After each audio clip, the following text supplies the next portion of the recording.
You'd be forgiven for constantly pinching yourself or staring in absolute wonder like a drooling babe, as your mind, even now, still struggles to comprehend the fact that hell has indeed frozen over.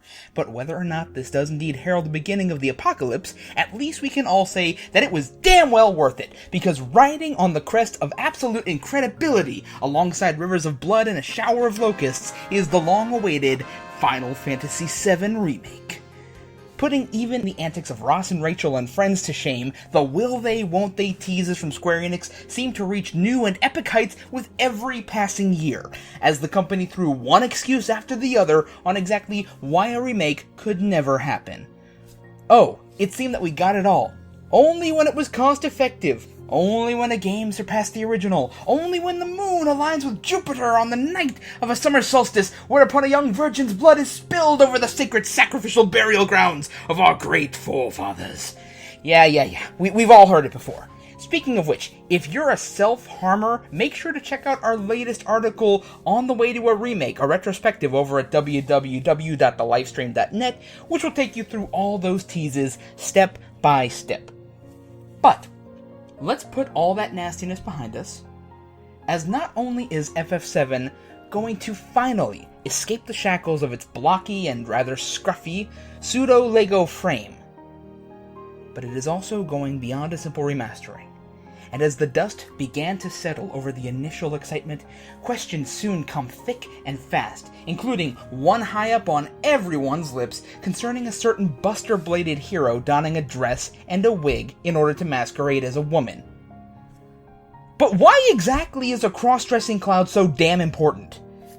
Well, to answer that question, we first have to take a look at the tone of the original game, which had you pretty much playing the role of a terrorist organization as you embark on a no-holds-barred journey to save the planet from an uncaring money-grabbing corporation determined to line their pockets with Gil, all while attempting to piece together the shattered persona of a main character exhibiting multiple personality disorder, not to mention thwarting an insane silver-haired experiment with an overcompensating blade, and a mama's complex to match that would put even Norman Bates from Psycho to shame, who is hell-bent on destroying the entire planet in an effort to be reborn as a god.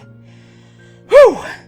And we haven't even started yet on a certain character's seminal sacrifice, the screwed-up family trees, or mentions of abuse from our resident Highwind pilot.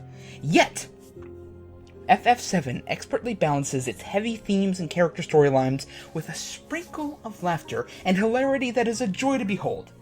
Everything from seeing the group stonewall Cloud into riding a dolphin to the top of Junin, yeah, that really happened, Barrett looking like a cuddly teddy bear in his far too cute sailor suit, Yuffie's fixation on materia, and, yes, Cloud in a dress. These moments are extremely important in lightening the overarching gloom and depression that would otherwise engulf the entire game.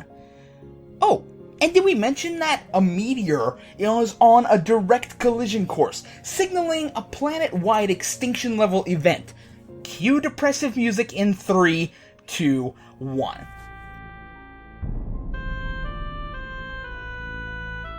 Already, the announcement trailer has you salivating at the scope and prospects of a fully realized Midgar.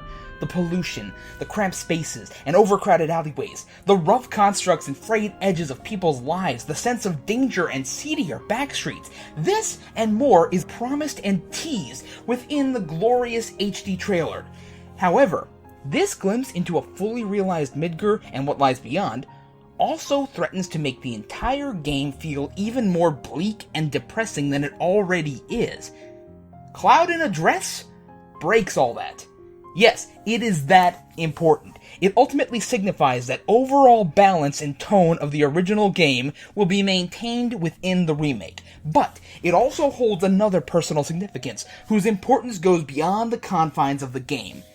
Anyone who has discovered FF7 through the compilation titles and beyond would be forgiven for thinking that Cloud Strife was nothing more than your run-of-the-mill Twilight angst and fanfare, the usual standoffish and depressive individual who appears both moody and emotionally numb, someone who is happy enough to get by without any other human contact. It's a facet of his characterization that has been regurgitated over and over and over again.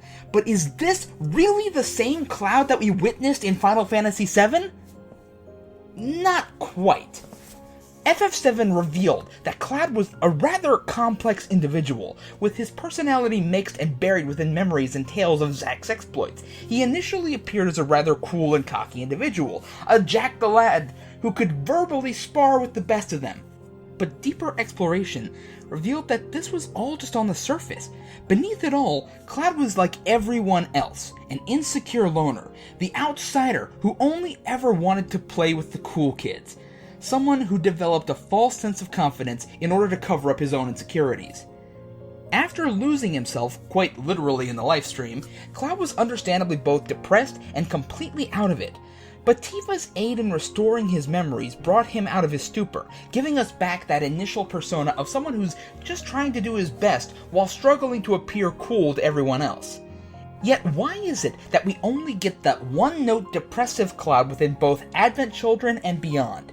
It's not hard to cut Advent Children some slack here when you actually take in everything that has happened to the poor guy. Okay, when you lay it all out on the table like that, his attitude in Advent Children seems completely understandable, and yet a lot of fans of the original game still find that the disconnection between Cloud from Advent Children and the Cloud from the original game are really difficult to reconcile, especially when, again, you factor in the notion that, though he should have reverted more to the old Cloud after the ending of the film, this doesn't seem the case, as witnessed in his appearance within other titles.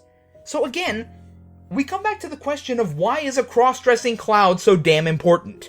Well, its inclusion within the remake is important because our stalwart hero in a dress is almost like a promise bound between both player and developer. It's a promise that no matter how dark and grimy Midgar's locale will be, no matter how insane and destructive Sephiroth will become, no matter how emotional it will be to lose that certain someone all over again, and no matter how depressive and lost Cloud will descend into during the events in the game, we'll always have those special moments of levity, those moments that make us chuckle or smile, and those defining pieces which remind us that there is so much more to Cloud than his latter incarnations might reveal. Why is a cross-dressing Cloud so damn important? Because though he might pretend to be the stoic, hard-as-nails super soldier, at the end of the day, he's really just the guy that says, "Alright everyone, let's mosey."